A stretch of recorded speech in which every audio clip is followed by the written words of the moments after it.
Assalamu alaikum wa rahmatullahi wa barakatuh. Welcome to today's Friday Reflections, where we're continuing life and leadership lessons from Surah al-Kahf, based upon this book by Professor Hassan Mohi-ud-Din Qadri. We're currently looking through from page 172 of the book, and we're going to go through verses 83 onwards. Bismillahirrahmanirrahim. Now let's revisit the narrative of Dhul as mentioned in the Quran in a more detailed and profound manner. And they ask you about Dhul. Say, I shall relate to you something of his account. Why and who asked about Dhul? The polytheistic leaders of Mecca raised the question regarding Dhul in the Quran at the request of the Jewish scholars in Medina. This inquiry is part of the context of Surah al-Kahf, where the Quran addresses questions about Dhul and the people of the cave and the spirit, Ruh. Why was this question asked? It was part of a question to the Prophet Muhammad's prophethood. The Meccan leaders were skeptical of the Prophet Muhammad, peace be upon him, and sought ways to challenge his claim to prophethood. They approached the Jewish scholars for their knowledge of the scriptures and historical figures mentioned in Jewish traditions. The Jewish scholars' strategy.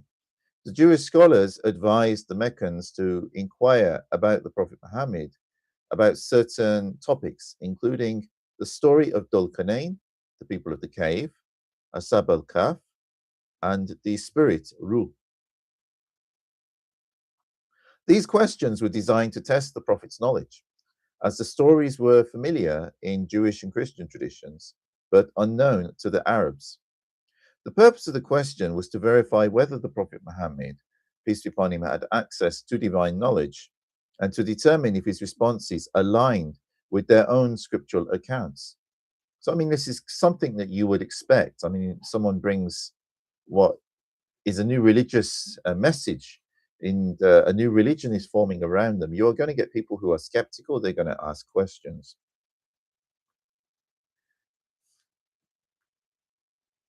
Who asked the question?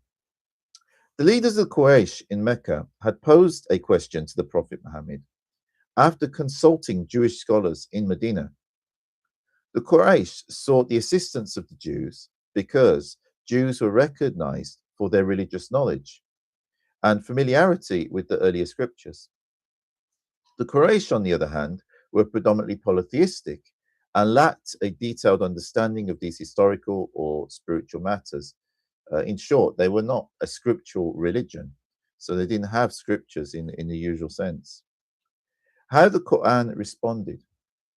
The Quran addresses the question about Dhul in Surah al-Kahf, which is Surah 18, verses 83 to 98, providing a concise yet powerful account of his journeys, justice, and reliance upon Allah.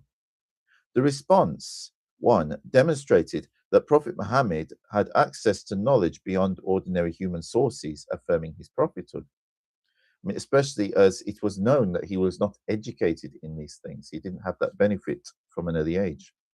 2, shifted focus from historical or cultural specifics to universal lessons about leadership, morality, and submission to Allah.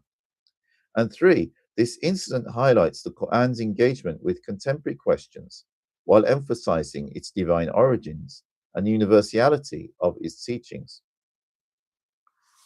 Meanings of the title of Dhul. The identity of Dhul has been a subject of significant discussion among scholars, historians, and commentators of the Quran. While the Quran provides no explicit details about his historical or cultural identity, his name, Dhul, meaning the one with the two horns, or the one who reaches two ends, has invited a variety of interpretations. Below are the prominent perspectives on his identity and the possible meanings of his name. Linguistic interpretation. In Arabic, Khan, plural Qarnayn, can mean horn, generation, or epoch. Epoch being like a period of time, like an era. The title has been interpreted to signify two physical horns, perhaps a symbol of power or divine authority, as horns often represent strength in ancient cultures. Two, it could mean two ends of the earth, suggesting his conquests or travels to the farthest regions of the east and the west. Or three, it could mean two epochs, indicating rulership over a vast period or dominion in both worldly and spiritual realms. If we look at cultural symbolism, in the Near Eastern and Mediterranean cultures, kings or rulers were often depicted wearing helmets or crowns adorned with horns. This could symbolize authority and divine sanction, as seen in Babylonian and Persian traditions. It's interesting because this is often in old paintings of the prophet Moses, peace be upon him, as well. This is not to say that Dhul was Moses, because his story is different, but he was often depicted in some ancient pictures with two horns. Now, Moses didn't really have two horns, but this is all symbolism, and it was signifying that he was a prophet and a very special, powerful person in history. Historical and cultural theories. The identity of Dhul has been linked to historical figures such as Cyrus the Great and Alexander the Great, based on their conquests and associations with the Quranic narrative. Proponents of the Cyrus theory highlight his reputation as a just ruler, his respect for cultures and religions, his infrastructure projects, including barriers that some associate with Gog and Magog. His depiction with a two-horned crown on ancient coins aligns with the title Dhul Qarnayn. Similarly, Alexander the Great is considered due to his vast conquests and the Alexander Romance, which presents him as a king constructing a barrier. However, Alexander's pagan practices and lack of universally recognized moral virtues contrast with the Quranic portrayal of Dhul Qarnayn as a pious and just leader. Ultimately, these theories are speculative, and the Quran emphasizes Dhul Qarnayn's character and leadership rather than confirming his historical identity. Also, some suggest he was a mythical or symbolic figure. Some scholars suggest that Dhul Qarnayn may not correspond to a specific historical figure, but rather represents a composite or symbolic archetype of an ideal ruler. His story could be a moral lesson on justice, humility, and reliance on Allah, in which case it would be similar to some of the parables which were told by Hazrat Isa, Jesus, peace be upon him, where they might not be a literal historical event, but there was an important message in them. And Hazrat Isa, alayhi salam, he delivered that through stories. Pre-Islamic Arab traditions. Pre-Islamic Arabian law references a figure named Dhul Qarnayn, often associated with strength and far-reaching influence. These tales may have been part of the oral traditions known to early Muslim audiences. Theological significance of his identity. Deliberate ambiguity. The Quran does not name Dhul Qarnayn, instead it emphasizes his moral qualities, achievements, and relationship with Allah. This intentional ambiguity shifts the focus away from historical specifics to universal lessons. His role in the Quranic themes. 1.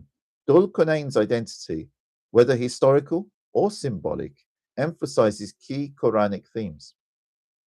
2. Divine guidance and reliance on Allah. Justice. 3. Justice in governance. And 4. The ephemeral nature of worldly power. Conclusion. The title Dhul Qarnayn has rich linguistic, cultural, and symbolic connotations. The Quran's focus remains on his character and his actions. By leaving his identity open to interpretation, the Quranic narrative emphasizes the timelessness of his virtues and the universal relevance of his story to leadership and faith. I think this is an important point that is sometimes missed because I've been asked questions about these things before. Even like about the story that's mentioned in the Bible of Abraham's son, whether it was Isaac or whether it was Ishmael. Of course, as Muslims, we believe it was Ishmael. The Jews and the Christians believe it was Isaac. And I've been asked about that so many times. And the people who ask often miss the actual lessons in themselves. And it's really a shame because it's not about who it was necessarily, it's about the lessons. The Quran came to inspire us and to help us to understand certain ethical and moral lessons. Verse 84. We had established his power in the land and granted him the resources to achieve everything necessary for his role. The verse highlights Allah's favor upon Dhul, granting him authority and strength and the means to accomplish great tasks. Below is a detailed commentary on the verse. 1. Divine empowerment. The verse begins with, we had established his power in the land, emphasizing that Dhul Qarnayn's authority and influence were granted by Allah. This serves as a reminder that all power and success ultimately comes from Allah, and that is whether that power is religious or whether it is like secular and civic, whether it is kingly power, whether it is priestly power, regardless, that power is ultimately from Allah, and people exercise it only by the permission of Allah, and they will be held accountable to Allah. No individual achieves greatness solely through their own efforts. It is Allah who enables and facilitates their achievements.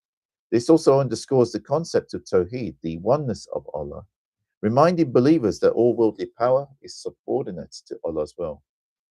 2. The granting of resources.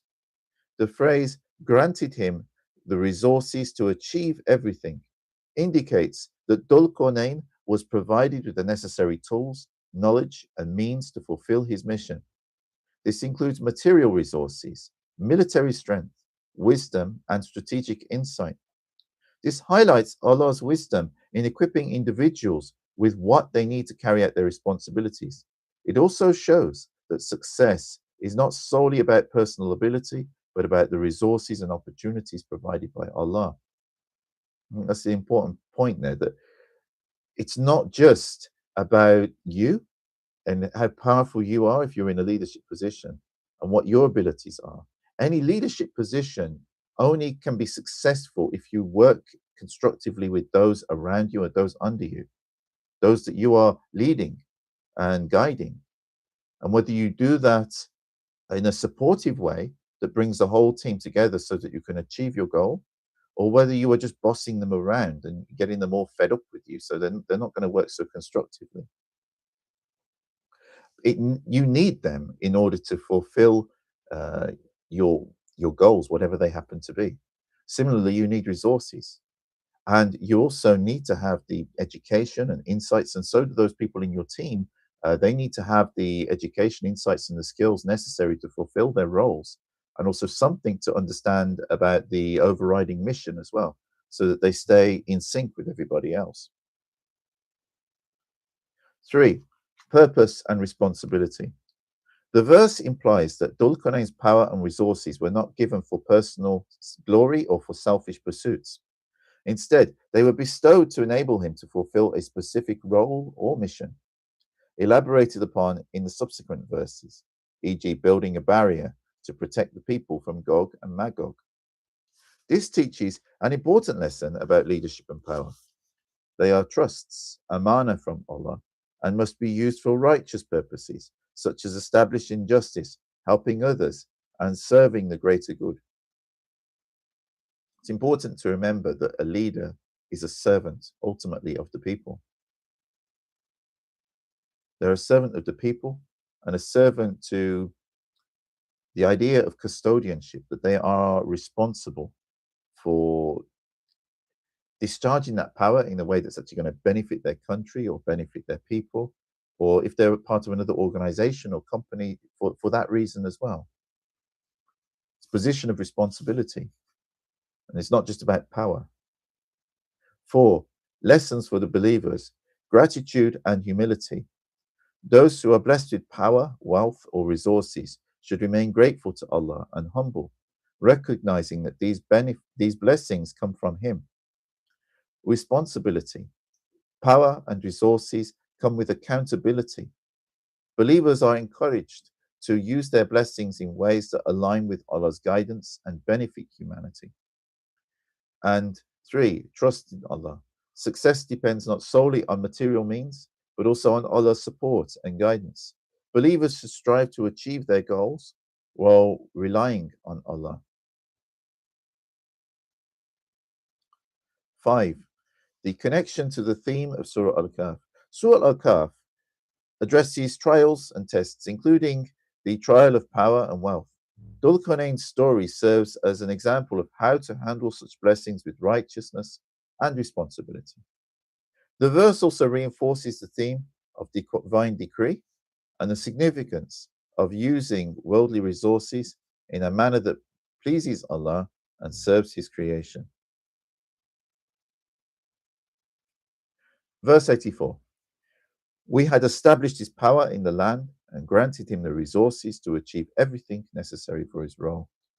This serves as a profound reminder of Allah's sovereignty and the purpose behind the blessings He bestows upon individuals. He urges believers to reflect on their own lives, recognizing that any power or resources they possess are gifts from Allah and should be used responsibly and in accordance with His guidance. Dhul Qarnayn's example inspires us to strive for justice, humility, and gratitude in all that we do. I think we will leave that there today and continue next time with verse 85 onwards. I hope you find these Friday reflections and videos useful and all my other content. If you do, please do like and subscribe. Feel free to share these videos with whoever may find them useful. And there is a Buy Me a Coffee link on the videos and also on my social media channels. This will enable you to subscribe to what I'm doing and to support it. So if you like what I'm doing and you feel able to do that, then please do, because then you, through doing that, can be a part of this effort to invite people towards the teachings of the Quran and the Sunnah and the ways of prophets and sheikhs. And in that, you will actually get a share of the blessing for doing so. And it will enable me to be able to focus on doing this work and to dedicate more time to producing great content and improving that, inshallah, as we go forwards. I hope you find this beneficial. I wish you all a very good evening and a wonderful weekend. Until next time, Assalamu alaikum, rahmatullahi wa barakatuh. May the peace and blessings of God be with you all.